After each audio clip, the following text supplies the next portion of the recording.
The Holy Gospel of our Lord Jesus Christ according to Luke. Glory to you, Lord Christ. Once, while Jesus was standing beside the lake of Gennesaret, and the crowd was pressing in on him to hear the word of God, he saw two boats there at the shore of the lake. The fishermen had gone out of them and were washing their nets. He got into one of the boats, the one belonging to Simon, and asked him to put out a little way from the shore. Then he sat down and taught the crowds from the boat. When he had finished speaking, he said to Simon, "Put out into the deep water and let down your nets for a catch." Simon answered, "Master, we have worked all night long, but have caught nothing. Yet, if you say so, I will let down the nets." When they had done this, they caught so many fish that their nets were beginning to break. So they signaled their partners in the other boat to come and help them. And they came and filled both boats so that they began to sink. But when Simon Peter saw it, he fell down at Jesus' knees, saying, "Go away from me, Lord, for I am a sinful man." For he and all who were with him were amazed at the catch of the fish that they had taken. So also were James and John, son of Zebedee, who were partners with Simon. Then Jesus said to Simon, "Do not be afraid. From now on you will be catching people." When they had brought their boats to the shore, they left everything and followed him. The Gospel of the Lord. Praise to you, Lord Christ.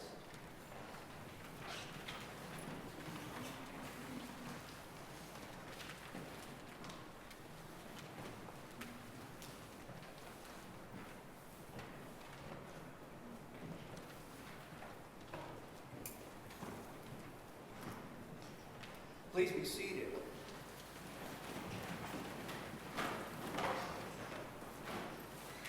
One of the things that I like to do is cook.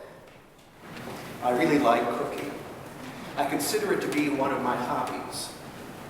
Now, I usually don't talk about it with people because I'm not very good at it. Let's look at it this way. My cooking is good enough for me to eat, and my wife Ruth and maybe a few supportive family members, but I don't have the confidence to actually serve it to anyone else. The way I look at it is, just because something is a hobby doesn't mean you have to be good at it. You do it because you like doing it, and I'm not pursuing any trophies in the process. One thing that I'm not very good at cooking is fish. And that's frustrating to me. I've just never been able to get it right. And I love fish, but I just don't have the knack for it. One time, I think it was way back when, 25 years ago or so, when I was here at St. John's as an assistant priest, I was frying fish at home. I had a grill on the back patio, and the grill had one of those side burners on it. So I took an iron skillet, put some oil in it, too much oil, as it turned out. And when the skillet was good and hot, I tossed a piece of fish onto it. And the hot oil splattered out of the pan right onto my bare hand, searing it. That was probably the worst pain I'd ever experienced in my life. It was just agonizing. So after a while, my hand was feeling like a throbbing bag of blood and starting to blister. So Ruth took me to the urgent care, and I met with a doctor there, a doctor that I'd never seen before. I showed him my hand and explained what happened. And this was a guy, this was a male. And being the typical male, he looked at my hand, and then he looked at me and asked, "Where'd you catch the fish?"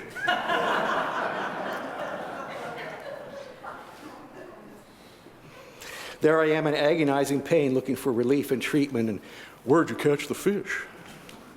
So I say there are in some situations where men, and I say this as a male, there are some situations where men are more than a little beyond hope.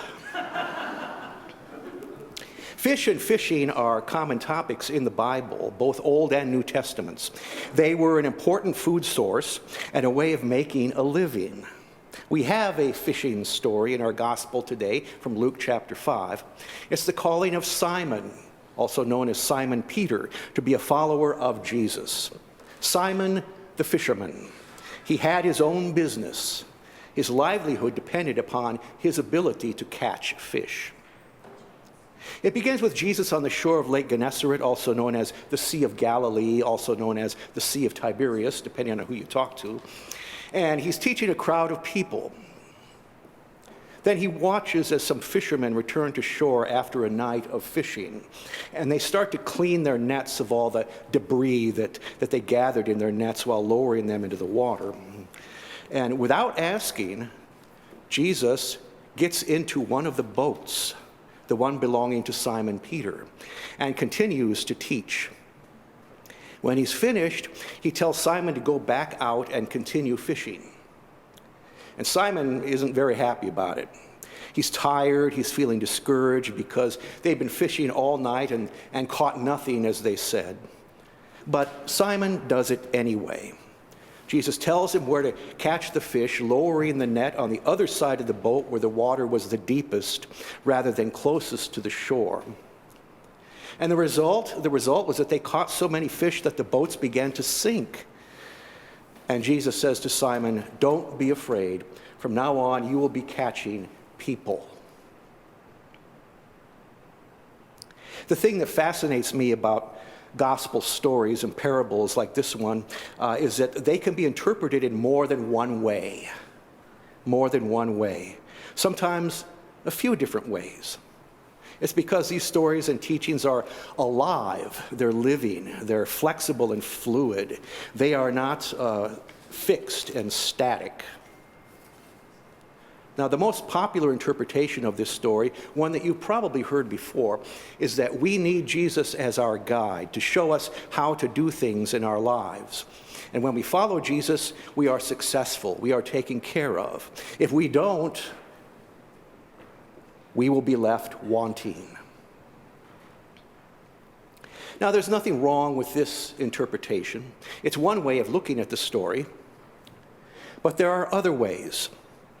So I'd like to offer to you an alternative view of this story as a comparison. And I'm not saying that this view that I'm offering you is the right interpretation, it's an interpretation. And it has to do with two Greek words that are found in the original language of this story. As most of us know, the New Testament and the Gospels were originally written in Greek. Koine Greek, the Greek language of the first century, and later translated into other languages, including English. So the two original Greek words that I would like to look at are thambos and pantos. Thambos and pantos. In our reading this morning, as it has been translated, and I think it's the New Revised Standard Version of the Bible, they translate the word thambos as amazed. Amazed. They were amazed at the catch of fish that they had taken. But thambos can also be translated as astonished. Astonished. So is it amazed or astonished? It could be either one. And while these two words are quite similar to each other in meaning, there's also a subtle difference. Amazed seems positive, more positive. If someone says to you, "You're amazing," we take that as a compliment. But astonished, not so much. If someone says to me, "I'm astonished at you," I get concerned. I think that I did or said something inappropriate and I'm in trouble. They were astonished at the catch of fish, we could translate it. Meaning that while this event that happened was unusual, it was not necessarily a good thing. The other word, pantos, is translated in our reading today, New Revised Standard Version, as so many. So many. They caught so many fish that their nets were beginning to break. But pantos can also be translated as all kinds of, or every kind of. They caught every kind of fish so that their nets were beginning to break. We could understand it. And those watching were astonished. Again, not necessarily a good thing, especially for Simon Peter and his fishing business. And I suppose there might have been one wise guy on the shore watching all of this who asked Simon, "Where'd you catch the fish?" Now, if you fish for a living, do you want to catch all kinds of fish? No, you don't.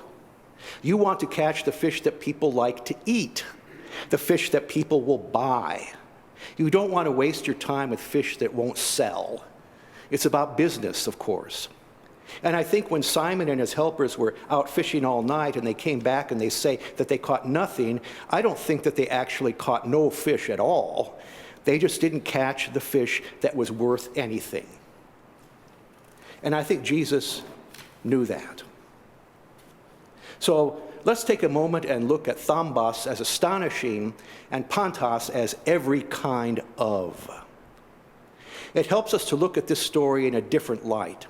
We see that this is an unusual event that is surprising but not necessarily positive, perhaps even unfortunate. We see this great haul of every kind of fish that causes the boats to start sinking, fish that are seen as worthless.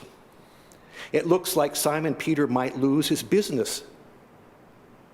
From this point of view, it's kind of tragic, isn't it? So looking at it this way, Peter's weird reaction makes sense. What is he doing? He gets down, kneels by Jesus' knees, and what he does is he says in so many words, to go away. Get out of here. I don't need this. I don't want you involved. I don't see things in the same way as you. Now, he's nice about it. He takes some of the onus on himself and says, I'm a sinful man. But the basic message is, I don't want any part of this. Jesus' response is, don't be afraid. Fear not. It's going to be all right. You have a new job now. From now on, you will be fishing not for certain kinds of fish, but for all kinds of people. And Simon, James, and John leave their boats and their nets and follow him. The Gospel of Luke is recognized by Bible scholars as the gospel that embraces all kinds of people.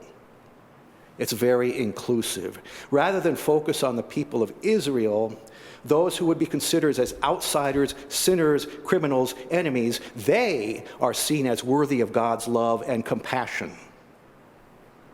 It is in Luke that we have stories such as the Good Samaritan and the prodigal son. Stories that do not call God's judgment to be served upon those who deserve it, but God's mercy to be freely given out of love to all kinds of people, even to those we might not see as having any worth. This gospel has extraordinary meaning in today's world.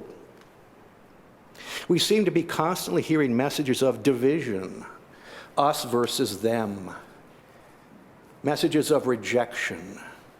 Certain kinds of people are not wanted. The needs of certain kinds of people should be cast aside. Certain kinds of people are causing our boat to sink. That's Simon the fisherman's point of view. But Jesus calls us to leave all that behind and see things in a different way, one that might seem astonishing, one that sees value in all. Remember that nowhere in the Gospels does Jesus guarantee that we will be prosperous. Jesus does not guarantee that we will be successful. Jesus does not guarantee that we will be popular. Jesus does not guarantee that we will always be happy. Jesus does not guarantee that we will be the greatest, whether as a people or the nation that we live in. The only things that Jesus guaranteed were that if we would be his faithful followers, that we could expect persecution, rejection, incarceration, and possibly execution. And that he would be with us always to the end of the age and in paradise. That's what Jesus promised us. Really, nothing else. Knowing this, will we follow him? Will we follow him? The choice is up to each one of us. What will you choose?